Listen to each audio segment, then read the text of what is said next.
Good morning, viewers around the world. This is once again News Round, our Schengen story program, where we discuss new updates on news occurrences around the world.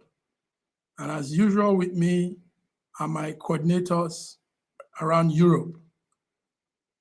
Here with us is Mazia Azu from the UK. Mazia Azu, you're welcome to News Round 20th of September 2021.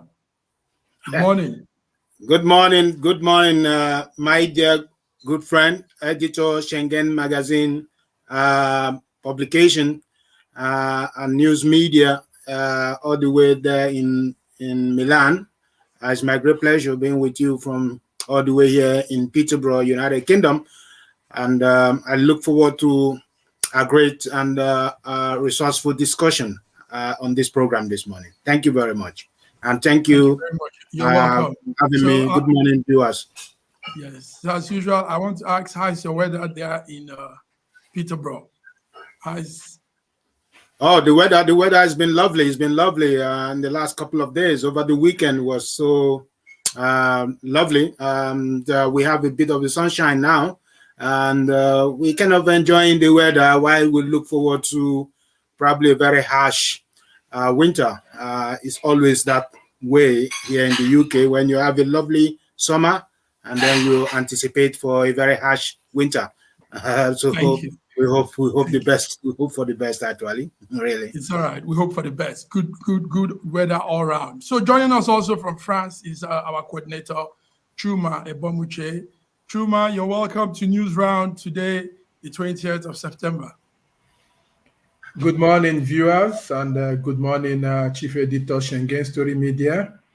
It's lovely having you on board, again, being with you on board today. I thank God that we're able to make it today again to do what we normally do best, to keep the world abreast of what we know. How is the weather there in France, in Nantes, France? Yeah, the weather is nice. It's partially cloudy, but there's sunshine, and we're going to have good weather this week. We're going to have sunshine all through. But just like my colleague Mazia Azu said, we are all bracing up for a harsh winter that will be coming, hoping that the climatic change will help things to be a little bit better for us. Thank you. That's good. You're welcome. So we'll be going straight to Abuja to get the news headlines and come back again to Europe studio for the news update discussion. Thank you, gentlemen, for being on the program.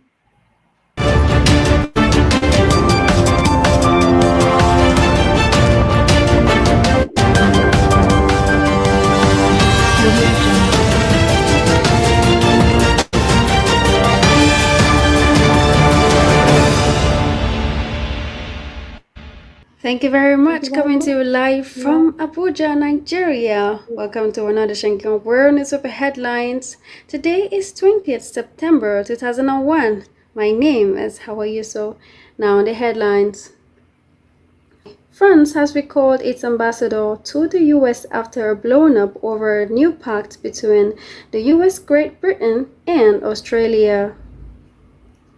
The Taliban have excluded girls from Afghan secondary schools, with only boys and male teachers allowed back into classrooms.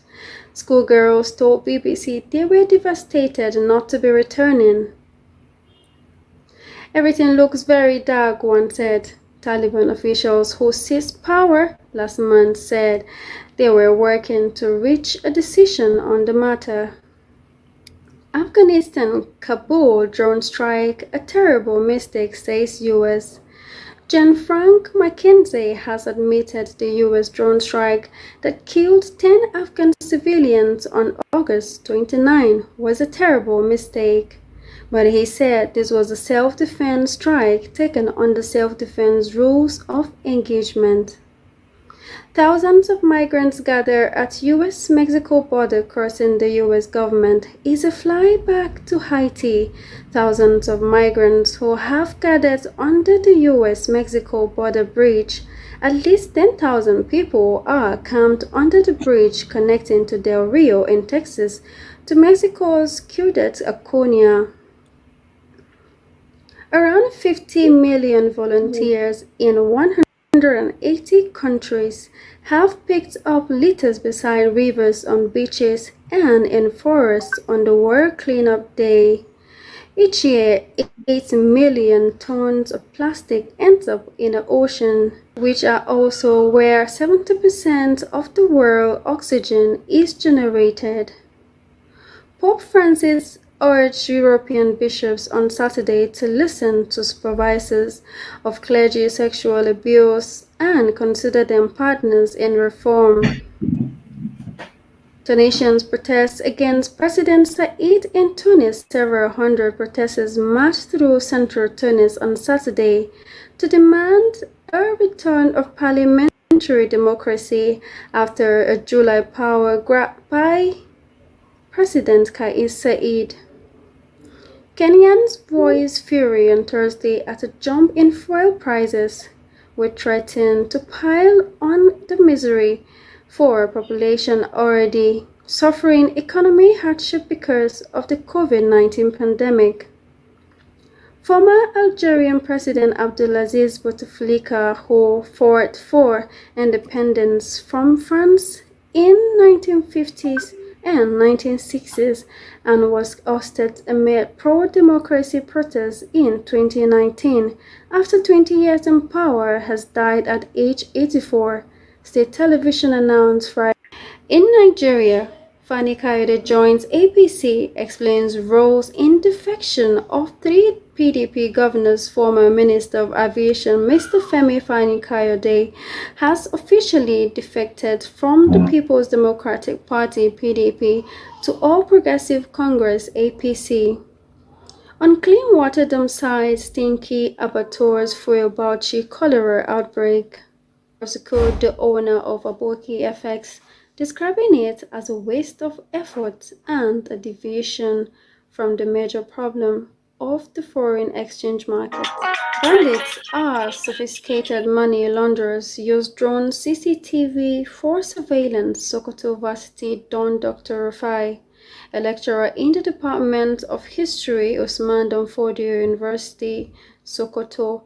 Dr. Murtala Rufai, whose decade-long researches in rural economy brought him in contact with bandits, speaks about their mode of operation.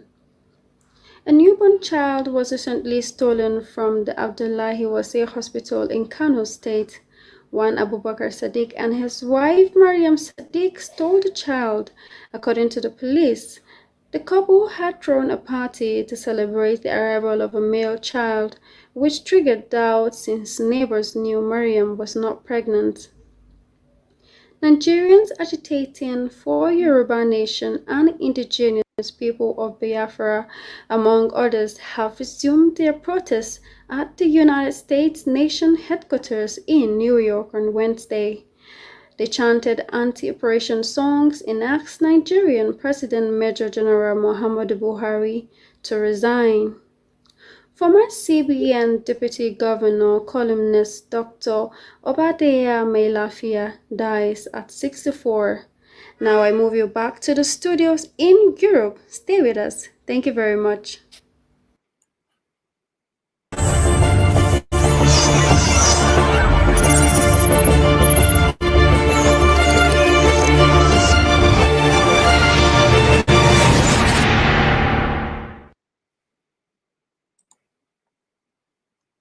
Yes, well, welcome back again. Thank you very much, Hanwa Yusuf, as our correspondent from Abuja, Nigeria, also covering for Africa.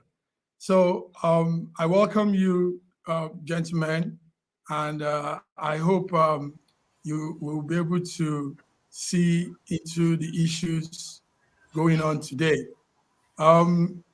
First of all, Maziazu, can you please bring us up to date with political and security situations in Nigeria?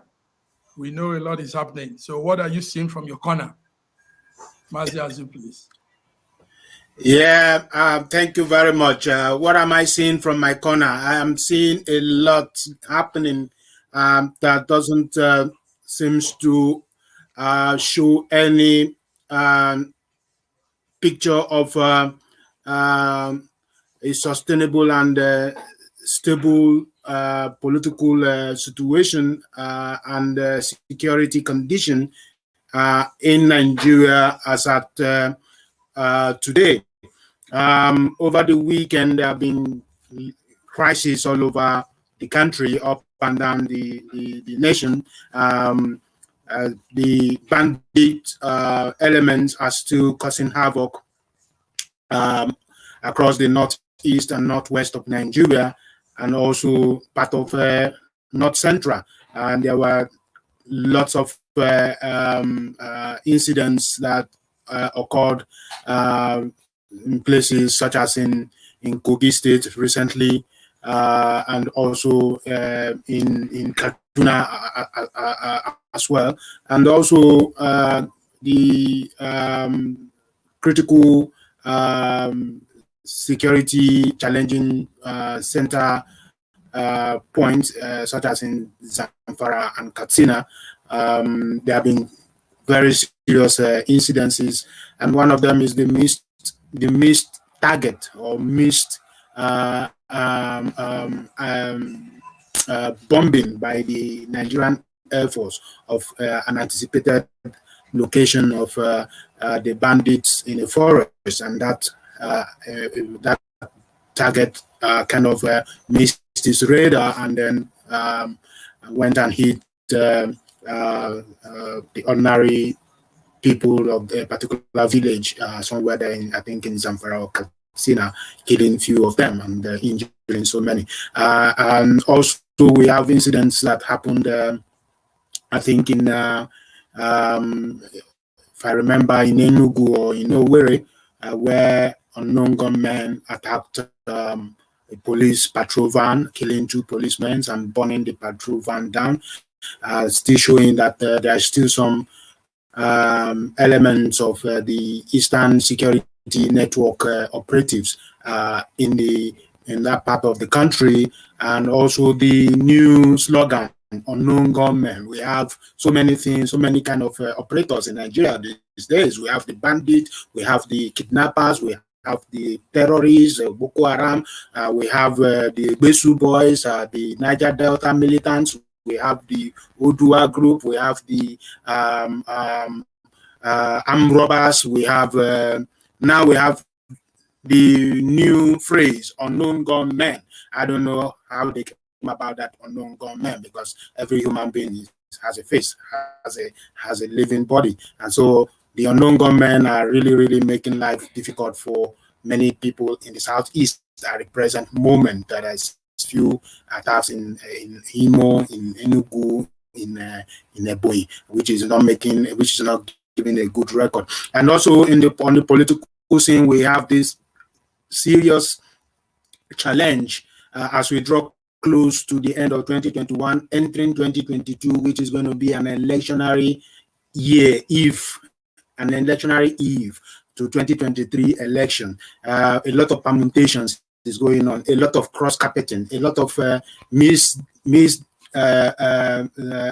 arrangement or disconnected arrangement are going on between members of the PDP crossing over to APC and few members from APC crossing to other type of parties. And people are not just being stable, not being reliable, not being very trustworthy with their political antecedents and their political faith and their political culture. And as such, they are moving from sideway to sideway at this very moment, at the latest being the campaign of Femi Fani-Kayode from APC, from PDP to APC, saying that it is the Almighty God that gave him the direction to the camp. I don't know how that came about. I don't understand his philosophy in that particular argument. And then we have the former senator from Kaduna South, Senator Sani, crossing from PRP, one of the oldest political parties in Nigeria, to PDP, citing loss of faith and confidence in PRP's direction of political agitation or political expressions. And then we have this issue between the 17 governors of the Southwest, Southern Nigeria, demanding for the states in the South to have a common agreement with regards to the VAT collection in their states, and also holding their ground that the next president of Nigeria has to come from the South, and as such, agitating for the 2 or the 3 big political parties in Nigeria, PDP, APC, APGA, or ADC, to ensure that when they are nominating their candidates, the candidates for the presidency has to come from the South. But then there are also other agitations also across the land. The people from the North Central Zone are also saying we are also equal to present a political presidential candidate. Equally, the people from the Northeast are also saying we have never produced a president of Nigeria in the lifespan of this country, and as such, we also entitled to have a slot to that. So the debate is on. The projection is on. I mean, Nigeria presidency has been tabled on the altar of zoning for a couple of period now. We remember how that happened in 1999. We remember how Obasanjo, at the end of his tenure, moved the presidency to the north, that brought Yaradua. And then we have the accidental president that came in at the midst of Yaradua in 2009. Jonathan came in and became president. And then the South had a brief of their presidency. And now there was this argument that the North didn't complete their tenure because of the short leave of Yaradua. And then the North now came back with Buhari. Yes. And now the issue now is how we go to the South or remain in the North. We will have to pause there. Thank you very much. Those are some good updates. Let's hear from France also. Chuma, what are you seeing from your own corner? How is the political and the security situation in Nigeria? On mute, please, Chuma. Okay, a lot of things has been going on. Throughout last week, we have a situation whereby they said an gunmen killed two police officers and others in Anambra State. They are still investigating on trying to find out that. Then we are also hearing they are clamoring that the government should stop selling dollars to those who buy arms to hurt the citizens of the nation. Then again, on the political area, we are hearing the Northerners are saying that they will continue to lead the nation because they have the population. But I don't know where the population is coming from. I don't know where they gather all these populations they are talking about. We know the population of Nigeria. We know how it's been distributed, and the majority of the people that are migrants in the country come from the southern area. So most of the people they claim to be their numbers are ours, and that is why we are calling for electronic voting. And let there be credible people to tell us who and who goes up there. Election is not by force, and the ruling is not by force, and people should be able to do it in a way that it will cover everywhere, and people will feel free. When you lead the people, there should be peace and harmony everywhere. And then we had the former president of the nation, Babashege, Obasanjo, where he is saying that it is a criminal offense for us to be borrowing to pay debts, as in salaries and other things. We're supposed to be generating distance from our areas. If you cannot show that a particular debt, why do you have to continue keeping that debt? This thing brings us also again to the area we were talking about, cutting down the cost of running a government, and then the political positions. After that, we also have to go straight to understand that what is really going on in the nation. As we saw, the president appointed a new boards for the political for the NNPC. We need to go through the boards to find out who are there. But as it stands now, we're not going to read the names. Later, we will publish them. You just look up to Schengen Story Media. You will see the list of the new appointees for NNPC by the federal government. And on the eastern side, the Ohaneze Ndibo are saying that the governor of Imo State is a betrayer and is a traitor to the southeast, south area. That's another political area we need to dive into to understand what that behind all this. We look forward to hearing more about this and then getting to know what is at stake. Schengen Story Media will always bring you up to date. Thank you. Thank you very much, Chuma. We'll go on a short break now. And when we return, we'll start with news from the international plane. There's something brewing between the United States, France, Australia, and the UK. So we throw some light to that and look deeply into the situations of things in Nigeria. So this is News Round, Schengen Story Media, broadcasting from Europe and the corners of the world. Thank you. Schengen Story Magazine is an African international bi-monthly magazine based in Milan, Italy, and founded in 2016. The publication focuses on personalities, fashion, style, entrepreneurship, and culture for Africans. Though articles on food, movies, fitness, music, travel, sports, technology, and books are also featured. Our lives full of best stories. A lot can happen in a month. Expand your mind, change your world. It's Schengen Story Magazine's full editions, celebrating Africans make an impact. Read better, the inside story. Your fashion magazine for a better lifestyle, inspiring stories for you. Your monthly dose of entertainment, a better mind keeping you updated. Hashtag Schengen Story Magazine. Get Schengen Story Magazine full editions.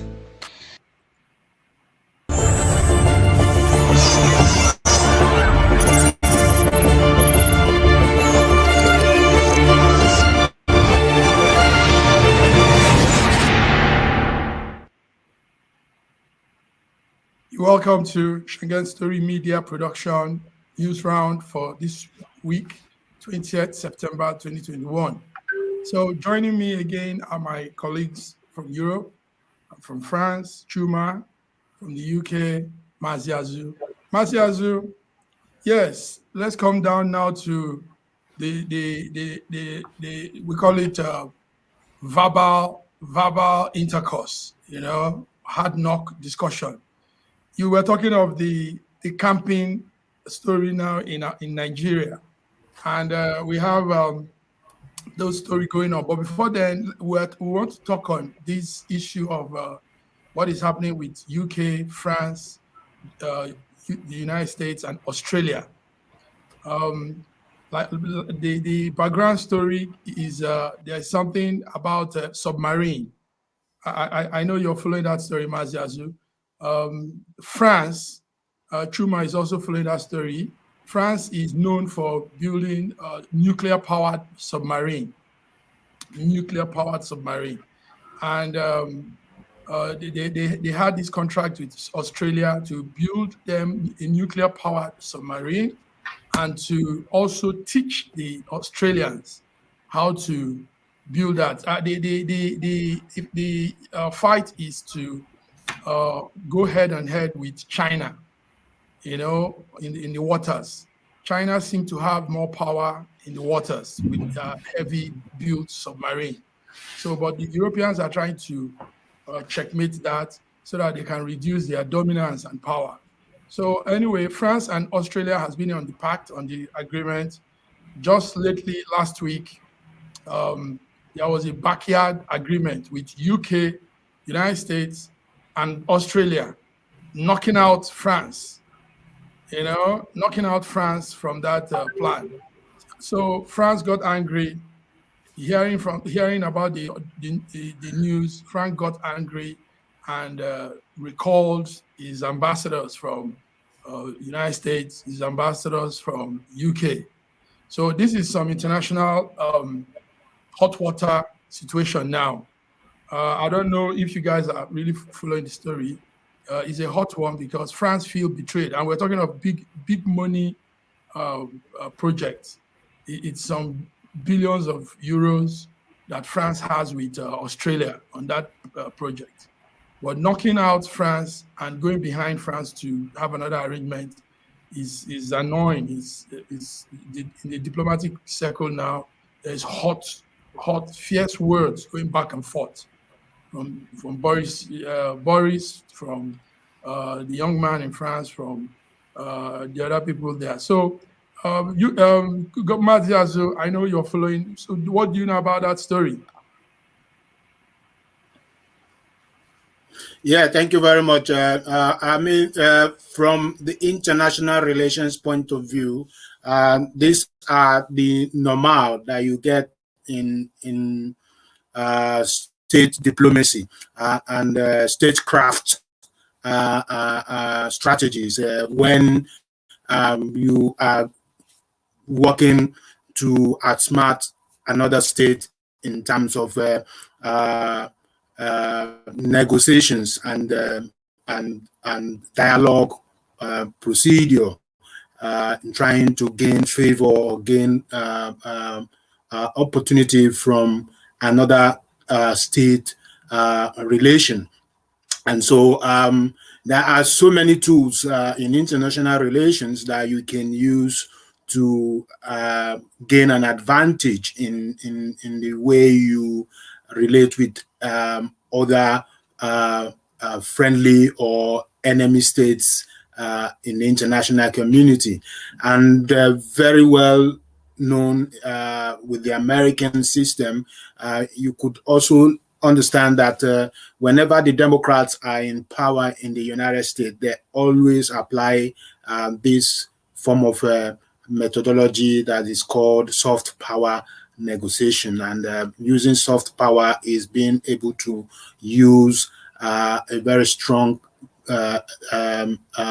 application of words through dialogues to manipulate another to have an advantage over them on issues that is of a greater benefit to the United States. But then whenever the Republicans are in power, most of those who becomes the president of the Republican Party, I always told the line of a hard power diplomacy. And then you understand that in the international relation, the only way that is very open for countries to engage is the use of diplomacy. Diplomacy is an art where you can dialogue with people, negotiate with other countries, and be able to have a headway in any agenda put before the two or the larger number of interest groups.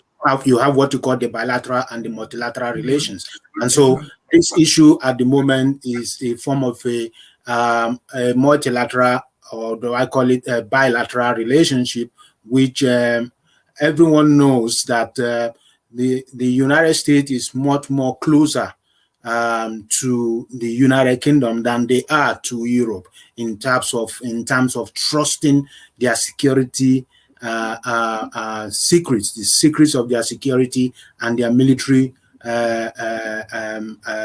hardware, in terms of common collaboration or partnership in developing military software or military hardware globally. The United States have greater trust working with the United Kingdom than working with any other country. And what is at stake? What's at stake? On that, yes, is the part that they needed to share certain military software secrets in order to develop this submarine for Australia, and they cannot be able to trust any country in Europe to share that software. But and take note that France has a very good nuclear power arrangement. After Germany, France is one country that its nuclear arrangement is first of all, it's not very volatile like this. Not the Middle East countries. Most of the Middle East countries has, their nuclear arrangement is volatile. It could explode and cause havoc. So, but France has a well refined nuclear arrangement. Chuma, how do you see? You're in France. How do you see this situation?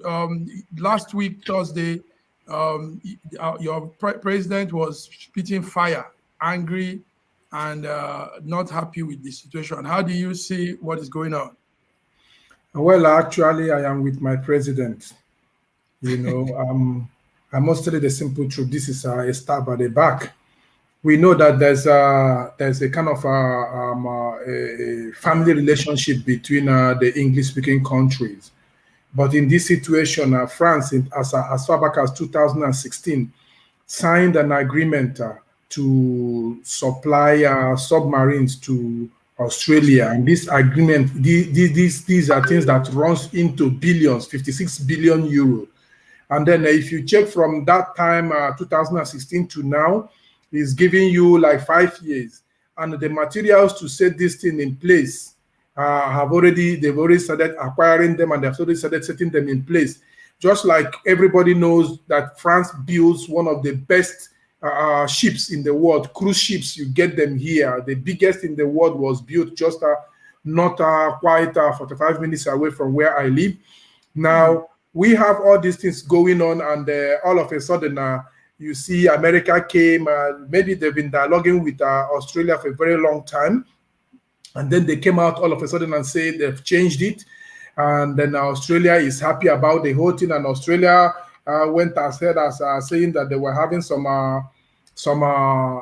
doubts over some things that was, some things that were going on between them and France. But I always say, if you have a doubt over what is going on with me, why not consult or contact me and find out all these things. Now they have put our economy in jeopardy because we've wasted this most of this money, the resources we used in gathering the materials to get taxpayers' money too. Yeah. So now where do we go to? But they are saying that they are not regretting their decisions. But I know my country, the president has already called back our diplomats to find out from them what went wrong and how come this, really happened to us all. And I believe since it's in the international community and then international politics, they are bound to resolve this issue amicably, where it will not affect the relationship of the two countries, the four countries actually, because France is a very strong country. Nuclear-wise, we are strong, and then we have all these things on our sides. And then we also, most of this money you see that France generate, they also pump it back to seeing that there's good health care to their citizens and everybody that comes into France, and we have the best social work care in the world. So this situation is really affecting us, and it's the president that really said President Macron gave the direct order for the ambassador, French ambassador to Washington to come back to France so that we can actually carry on. And I believe, I pray this will actually be resolved amicably and not go into a serious tension. Thank you. Thank you very much. Thank you. Yes, we hope it doesn't escalate into what it is now. Well, it's a good thing that the four countries involved are they are more civilized in handling issues.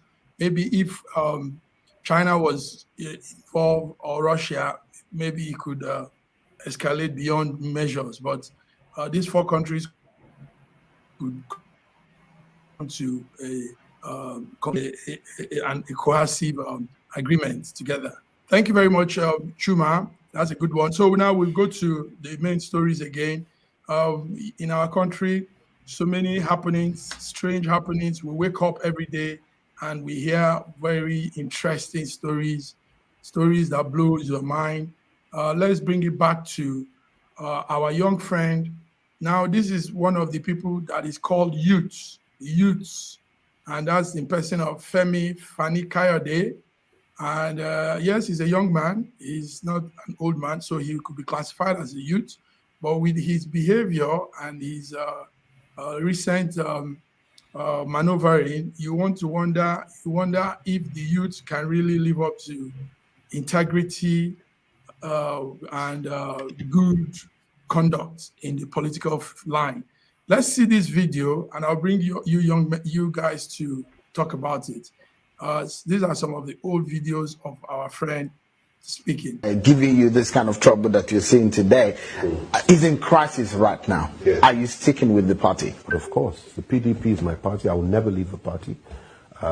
You're never considering going back to the APC? I would never. The APC, absolutely out of the question. Until kingdom comes, until Jesus returns, that will never happen. But you left the PDP for the APC. Well, we've discussed that on many, many occasions. I've told you my reasons for doing that at that time. I was not happy with some of the stand.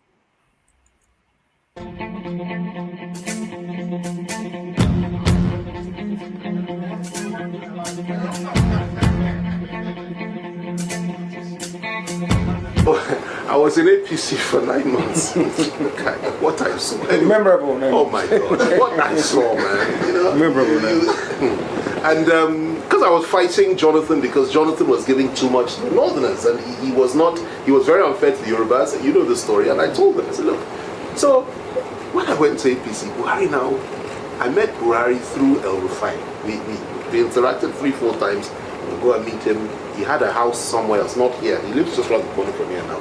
But he had a house elsewhere. We went there. So, but as time went by, he now started sending for me. So I went there with Nasser. Then one day, they called and said he wanted to see me. So I said, okay, I'll go.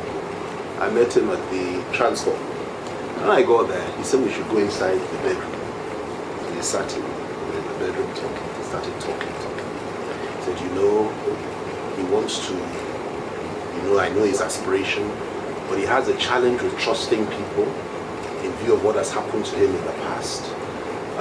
But that he just wants me to know that he will want me to work closely with him if he manages to win the nomination for his party, and that, he likes me, I'm courageous. The Obasanjo said a lot to him about me, that once I'm on board, I will fight all the way, and he loves that. Anyway, to cut a long story short, let me tell you why I'm telling you this story. We started talking about the history and about the Igbos. You know what this man said to me? He said, they killed our leaders in the middle of the night, and we can never forget it. That it's a cultural problem. You can't trust them. That when he was talking about trust, that's where it came up.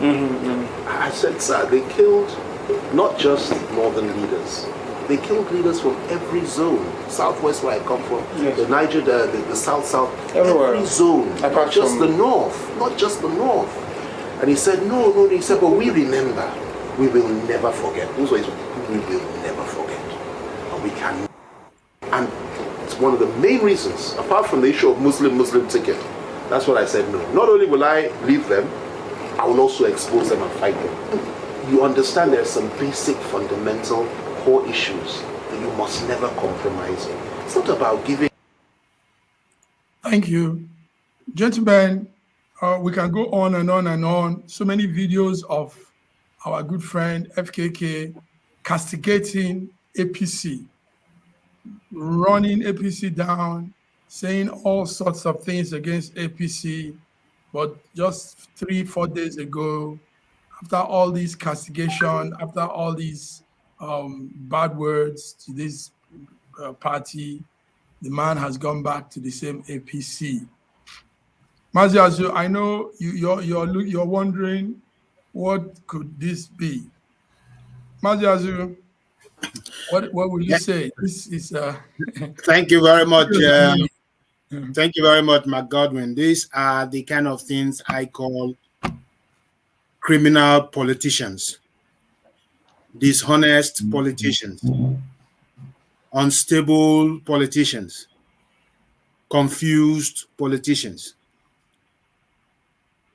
what I call market trading politicians. Politicians with an animal face and not a human face. I am more than highly disappointed in this guy called Femi Fani-Kayode and his attitude, behavior, his pronouncements. Sometimes I ask myself, if God is not a merciful God, if God is not a God that have allowed us in this lifetime to live under the grace, many people with the pronouncements of their own mouths would have been dead people by now. Because if actually in reality, the forces of the pronunciations of words by your tongue, like they said, that the tongue is like a sword, the tongue is a fire. Whatever you say can rebound on you. But I still researching on how many people have died because of what they have said about themselves. I have never found one yet. I'm trying to find who have said, if I do this, I die. And I have not seen anyone.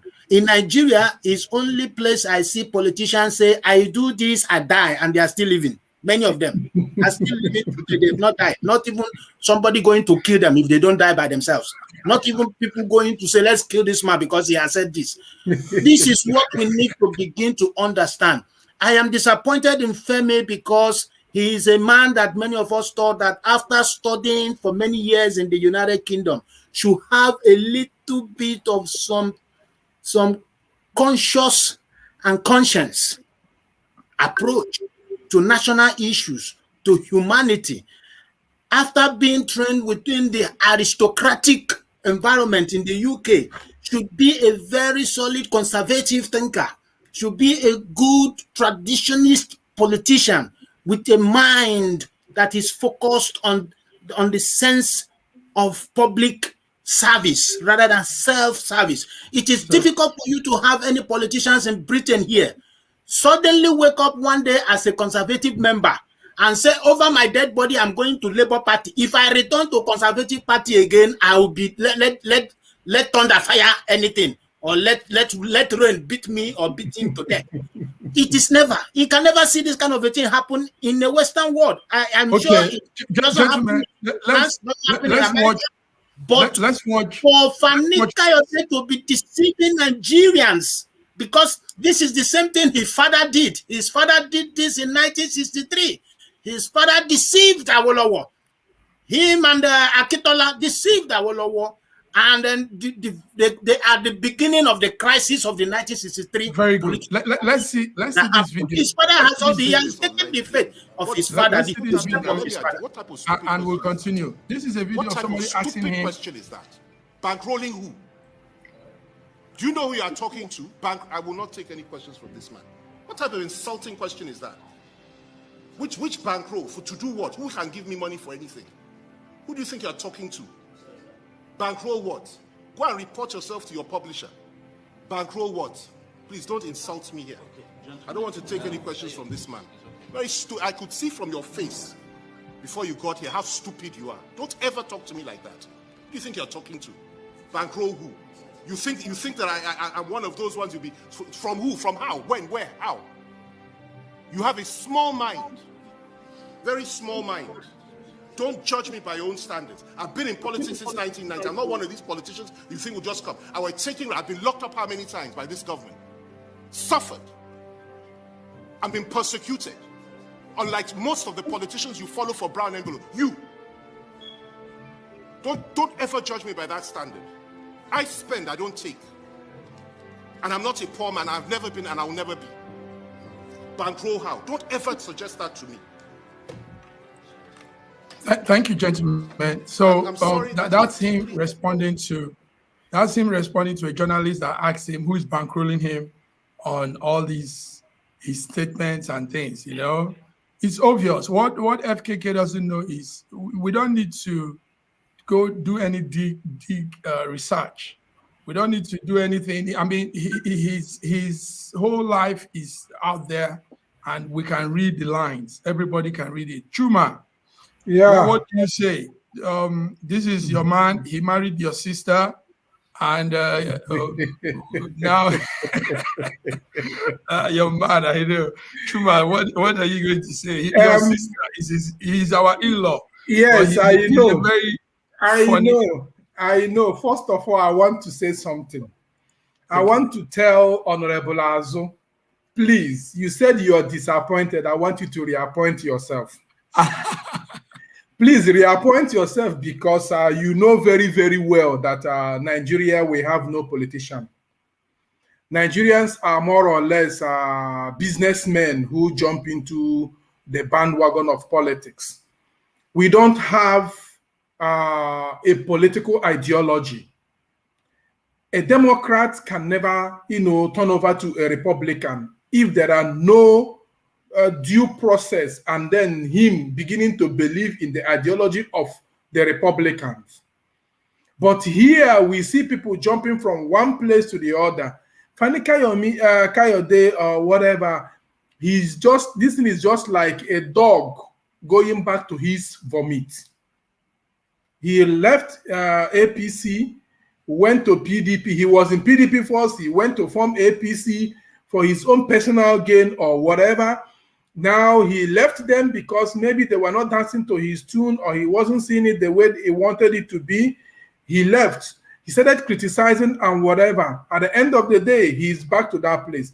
That journalist that asked that question, I think we should look into that a little bit. The father did this same thing in the 80s and the 70s, 80s and whatever. He is doing it today. It is not something different. Is something in the family, runs that same way. And then if we are also to look at the whole thing, I keep asking the question, is Nigeria trying to practice a one-party system? Are we not, free to choose who we want or where we want to belong to? If we want to practice a one-party system, let us come out and do it. Babangida came out and gave us SDP and NRC, which was a very clear definition of what we should have in Nigeria. Either you're a Republican or you're a Democrat. Either you are a builder or you're a destroyer or you're what, a hard nut. But today we have so many parties, up to 60s or whatever parties, and nobody has an ideology. So that is why you see them doing it this way, and it's not working for us. Fani-Kayode chose to go back to his vomit, and let's leave it for him like that. Let posterity judge. Thank you. Good one. I'll bring you men in again. News round, Schengen Story Media, where we look into news updates, occurrences around the world and Nigeria. There's a video that went viral of a governor in the north of Nigeria, the Zamfara governor, coming to soldiers to spray money.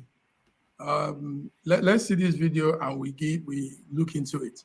Also, I want to give credit to all the video production, AIT Nigeria, Channels TV Nigeria, Punch newspaper Nigeria. These are where our news source for some of the videos. Thank you.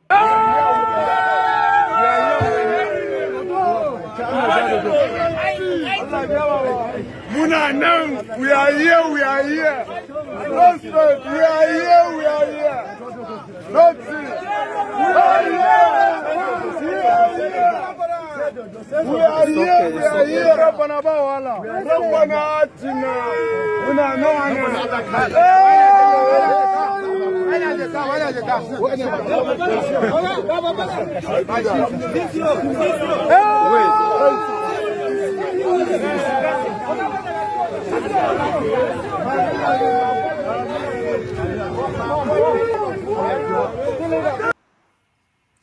Gentlemen, that's our country. Sometimes when you see some of these things, you begin to wonder, did we really come out from that place? How did we get to all this? What happened? Maziazu, can you tell us what is happening there?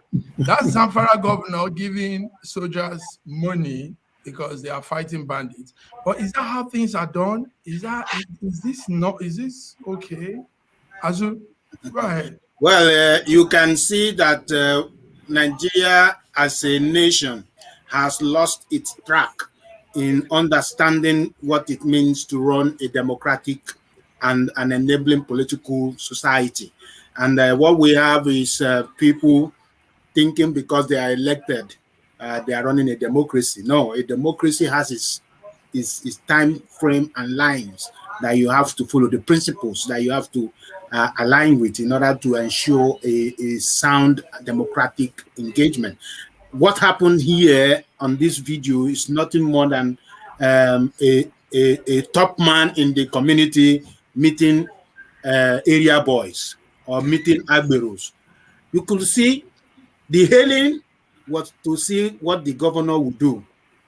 The governor, understanding the mission of the soldiers hailing, did the needful, which means he has loaded his vehicle with money. Because if he hadn't done that, he could have been lynched. There would have been a possibility that those people hailing him, if they didn't see the return appreciation of the hailing from the governor, the next action you would have seen would have been negative reaction from those soldiers, abusing, insulting the governor for inaction and inaptitude feelings. And so you could see the moment he gave them that bulk of money. Watch, if you have been to a party where area boys are haggling around a big man, soliciting for support, the moment the big man gives the area fathers money, you see them turn around. Nobody looks at the big man again. The most important thing is, where is that money going? Who is holding that money? How do I get my share? You see the same thing here. The moment he gave the money to the most respected soldier there among the soldiers, what happened? The rest turned their back. They don't even remember that this was a governor. They turned. They don't have anything to do with him anymore. They're interested in the money, not the governor anymore. So what is all this signifying? It's signifying that money, the love of money, the sensitivity of money has taken the root of the reality of how we govern and run our society. There is no moral conditionality in the services we render as a people to the society and to the common man in Nigeria. So you buy the faith of people by giving them money. You buy the conscience of people by giving money. You buy the conscience of the military by giving them money. You see, the moment they gave them that money, the military lost focus. They lost focus on what they are supposed to be discussing with the governor. There was no real valued discussion with the governor about the situation, the condition, the reality of their stay, of their actions, of their inabilities in the forest. So the moment the governor gave money, he has cut off any agenda to be discussed. He has cut off any negative reaction or speeches that will come from the soldiers. He's bought their conscience, he's bought their sense of responsibility, he has bought their mind of human conscience. And I saw the soldiers had no other choice, because that money could be the lifeline for them in the next 1 month, 2 months, because they don't know when the next bulk of money will come for them again. So this is the society we live in. And that is why we are having all kinds of atrocities happening in the country. We have all kinds of gangs coming up with different names: bandits, terrorists, kidnappers, unknown gunmen, ESN, Odua group, all sorts of people coming. And when they come and they find themselves in this similar situation with the governor, the moment money is released, everybody turns their back. Very they are interested in the money and the survival of their. Thank you very much. Shuma, there is not much to say. Azura said it all. But what do you see from that? That's just, it shows that there is no government in Nigeria. We are not practicing what we say we are practicing. It's just an arrangement. And what do you say about that? Governor coming out like that, bulk of money to soldiers. What is that money for? And where is that money coming from? Under whose budget? And what is it giving out for? You know, these are questions that need to be asked. Well, you've just hit the nail at the head. I was trying to, put it up straightforward. That is lack of accountability. We don't have accountability in the nation. You make some budgets and nothing is being done with the budget money you made. It goes into private purse, and then people don't have good roads. There's no electricity. People are not paid and whatever. The soldier that is before the war front goes hungry. He doesn't see food. His salaries are not being paid. His families are not being cut out for. He doesn't have equipment to go to war. And then you see him by the road. The governor comes out, gives them money. What he's just saying, my friend, go and eat and forget your job. Because he himself has eaten more than he feels. But where the government really knows and understands what I always say, that if the government should love us half what we, the citizens of the nation, loves them, the nation will be so wonderful. So the governor should have at least, earmarked what those money are for. But by the way, why should you be carrying bulk money as a governor along the way to go and share to people?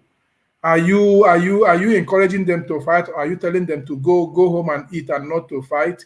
It's not good. I believe that our National Assembly should be able to enact these good laws that will allow states manage their resources and then operate it the way it's supposed to be, and give to the federal government what is due to them. Because when a state is supposed to be giving out to the federal government, it will not have these excesses to be throwing out again. Thank you so much. You're great. Well, we're going on a short break now. We'll be running up soon. When we come back, we want to give tribute to a very special man. You all know him, Dr. Mailafia. Obadiah was an outspoken Nigerian, and we lost him yesterday. So we want to look into situations surrounding his life and talk about him. But before then, let's go on this short break. Thank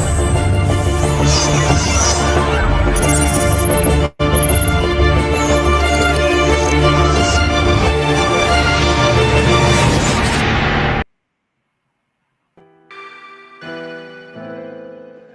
Schengen Story magazine is an African international bi-monthly magazine based in Milan, Italy, and founded in 2016.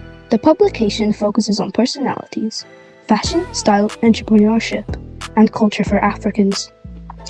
The articles on food, movies, fitness, music, travel, sports, technology, and books are also featured. Our lives full of best stories. A lot can happen in a month. Expand your mind, change your world. Get Schengen Story magazine's full editions. Celebrating Africans make an impact. Read better, the inside story. Your fashion magazine for a better lifestyle. Inspiring stories for you. Your monthly dose of entertainment. A better mind keeping you updated. Hashtag Schengen Story magazine. Get Schengen Story magazine full editions.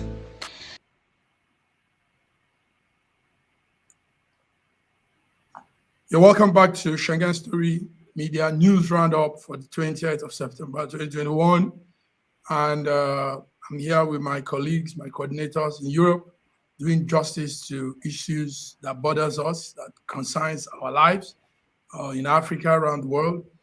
Gentlemen, you've obviously had the news, and I know you've all made your contributions, your own take to it. We lost a great man. I want us to see his video, and we will say some things to it. I am the voice of thousands of voiceless people. Millions. Oh yes. Muslim youths have taken me as their voice. Yes. Christian youths have taken me as their voice. Yes, sir. Thousands of people have been killed in this country. Yes, sir. In Borno, in Yobe, in Adamawa, in Katsina, in Daura, in Birningwari, in Zamfara, in Niger, in Southern Kaduna, in Benue, in Plateau, where we are today, I've mentioned Adamawa, all over the country. Yeah. Even the other day, a pregnant woman was killed in Bayelsa. I am the voice of the holy martyrs. Amen. And if I perish, I perish. Yes, gentlemen, that's Dr. Obadiah Mailafia, and sadly, he passed on yesterday. I hope my men are there. We lost him yesterday, and it's a sad one because, like he said, he's a voice for the voiceless. He's a front man for those that are helpless. And we all know what he has been doing. We all know what he has been doing for the couple of months. He has really done a lot. In fact, I have been part of some of his programs.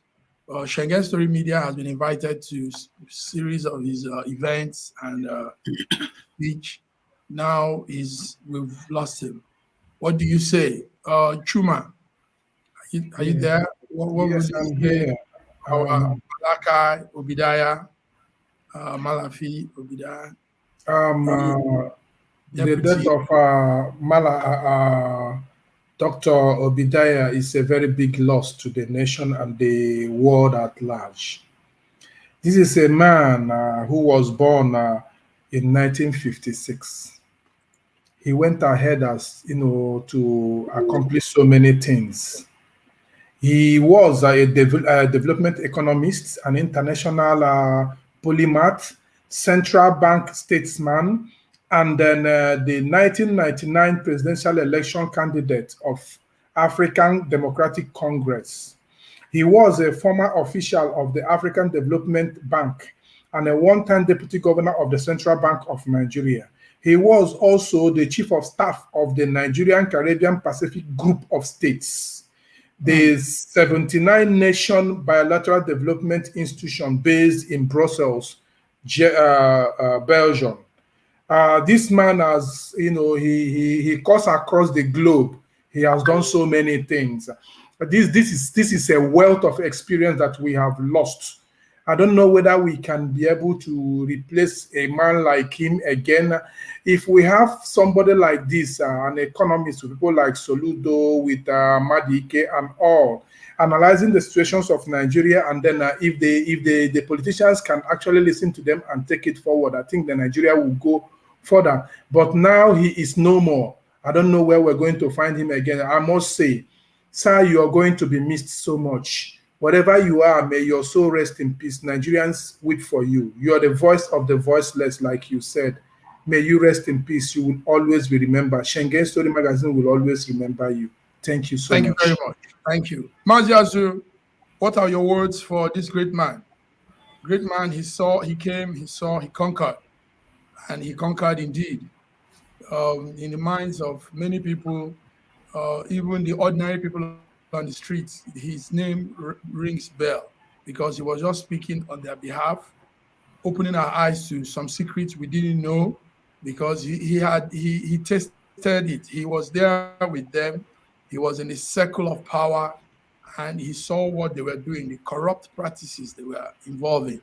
So what do you say, Maziazu, to Obadiah? Yeah, thank you very much.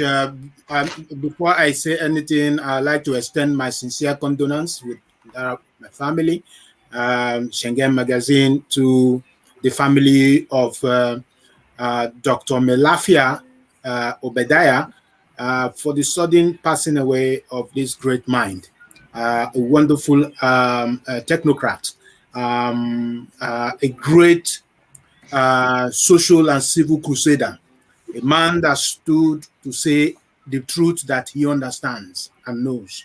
And sometimes the powers that be don't seem to appreciate such people who can risk their life to say the humble and honest truth of what is going on in our society.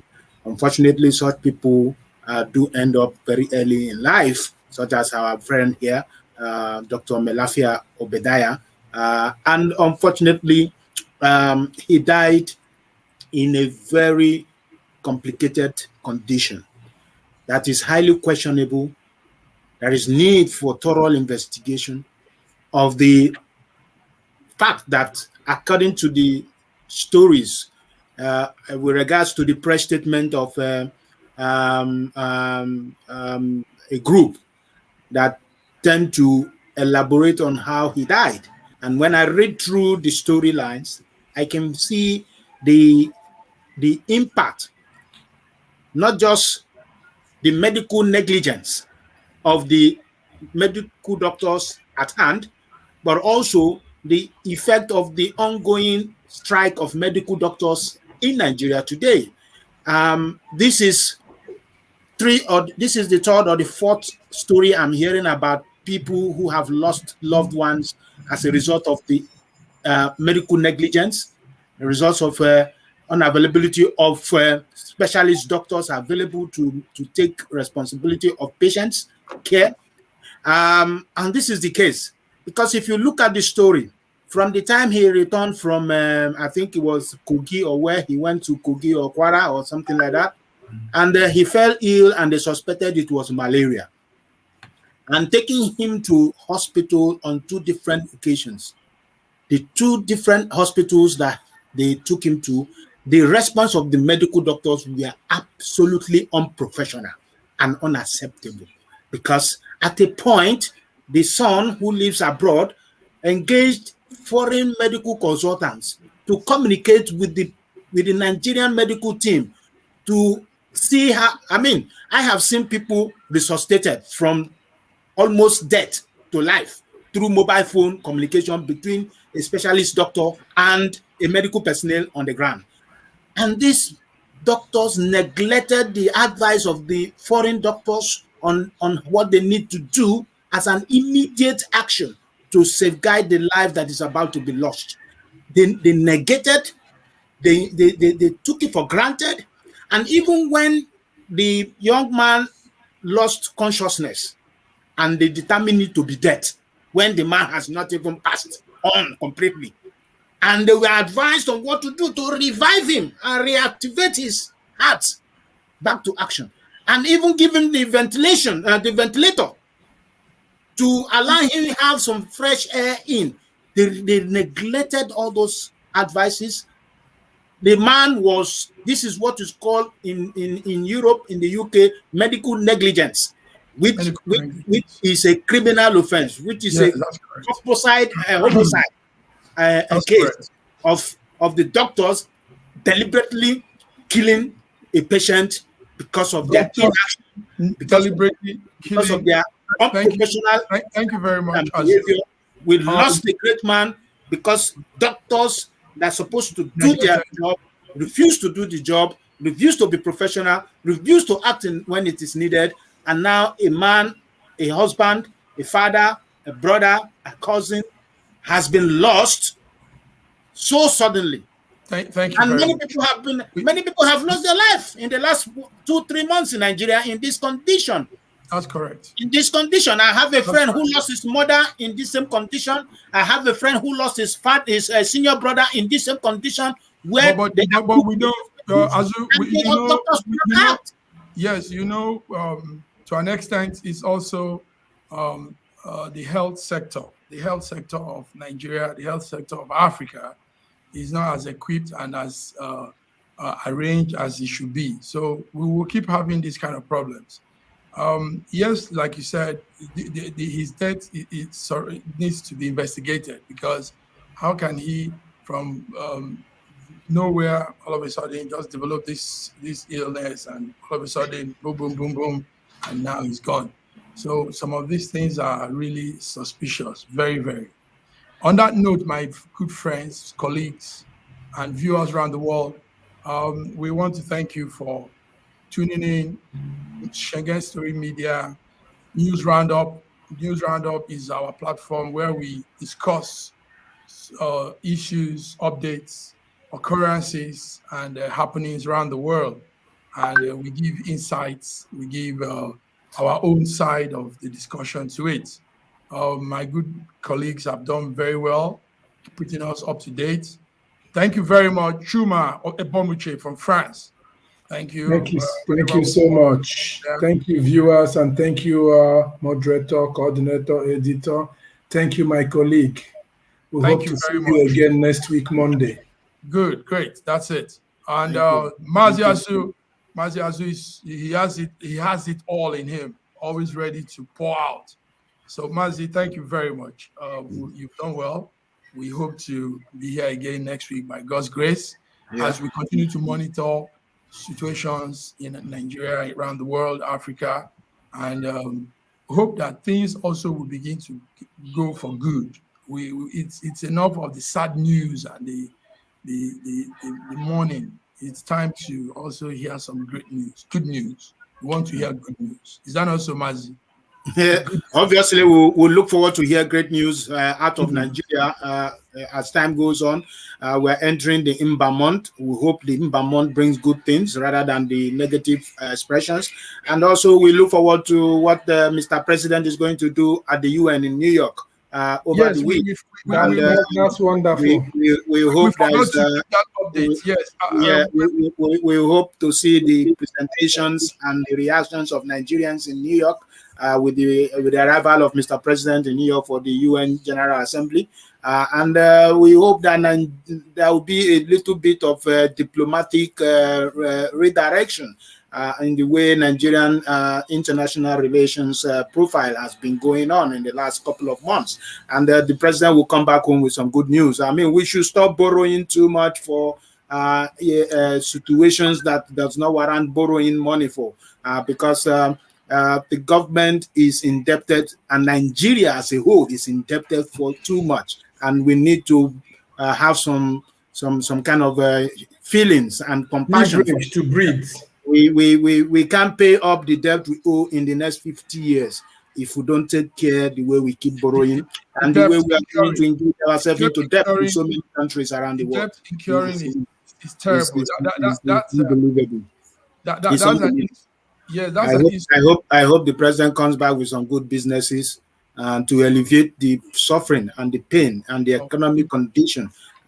We pray that by December, Naira doesn't get to 1,000 pounds to Naira, $1,000 to 1,000 Naira to a dollar. It will be the next Zimbabwe of Africa. And we don't want a situation like that happen. You won't get to that stage, please. Emefiele have to wake up to the reality and be honest to himself and be honest to the financial institutions and the financial environment in Nigeria, because people rely on his statements. And if he doesn't make statement that is economically driven, but rather make statements that are politically driven, then he is putting himself in a very wrong condition and endangering the hope and the faith of Nigeria. Thank you for all that. You've just given some good insight now. So come next week, we'll be looking into the president's visit trip to United Nations.